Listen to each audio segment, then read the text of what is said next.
ఇవన్నీ ఎందుకు చేస్తారు అంటే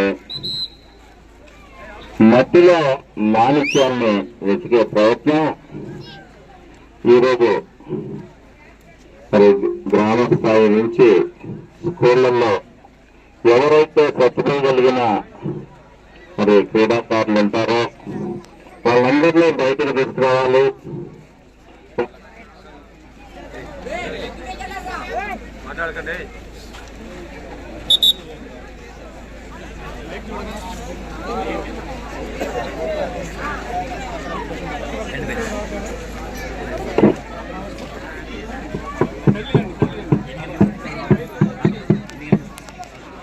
వాళ్ళందరినీ వెలుగులోకి తీసుకురావాలి, వాళ్ళకి మెరుగైన శిక్షణ ఇవ్వాలి.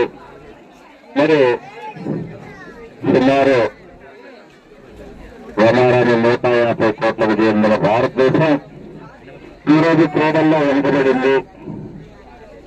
కారణం ఏంటంటే ప్రతిభావంతులు లేక కాదు, గుర్తించలేక, మనకన్నా ఆర్థిక వనరులు సహకరించక, మరి పేద దేశం నుంచి ఇప్పుడే మనం అభివృద్ధి చెందుతున్న దేశంగా మారుతున్నాం. కాబట్టి ఆ క్రమంలో మరి అన్ని చోట్ల నుంచి స్కూల్ స్థాయి నుంచి యూనివర్సిటీల వరకు కూడా ప్రతిభావంతుల్ని తీర్చిదిద్దే కార్యక్రమంలో భాగమే ఇవన్నీ తెలియజేస్తూ, క్రీడలు ఇది మంచి శారీరక ఆరోగ్యాన్ని ప్రసాదిస్తాయి. అంతేకాదు క్రీడల్లో ఒక టీమ్ స్పిరిట్, ఒక పోరాట పటిమ, అలాగే ఒక ఐకమత్యం, మరి కులాలకి మతాలకి అతీతంగా ఒక భావాన్ని ఏర్పడతాయి అన్నమాట. కాబట్టి విద్యార్థులందరూ కూడా ప్రతిరోజు కూడా మీరు జనరల్గా మీరు ఎక్సైజ్ కూడా అవసరం లేదు, మీరు పరిగెడతానే ఉంటారు, గెలుపుతా ఉంటారు, ఇచ్చేస్తూ ఉంటారు.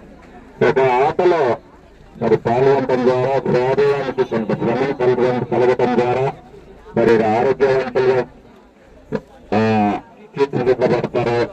కాబట్టి చదువులో ఒక భాగంగా ప్రధానమైన భాగంగా గుర్తించి ఖాళీ సమయాన్ని సెల్ ఫోన్లు చేస్తే సమయాన్ని వృధా చేయకుండా ఇండోర్ అవుట్డోర్ గేమ్లు ఆడుతూ మీరు భవిష్యత్తు కూడా క్రీడాకారులు కూడా ఉద్యోగాల్లో రిజర్వేషన్లు కాబట్టి ఆ దిశలో కూడా మీ అందరూ కూడా ముందుకు సాగాలని చెప్పేసి కోరుకుంటూ మీ అందరికీ శుభాభినందనలు తెలియజేస్తూ సెలవు తీసుకుంటున్నాను.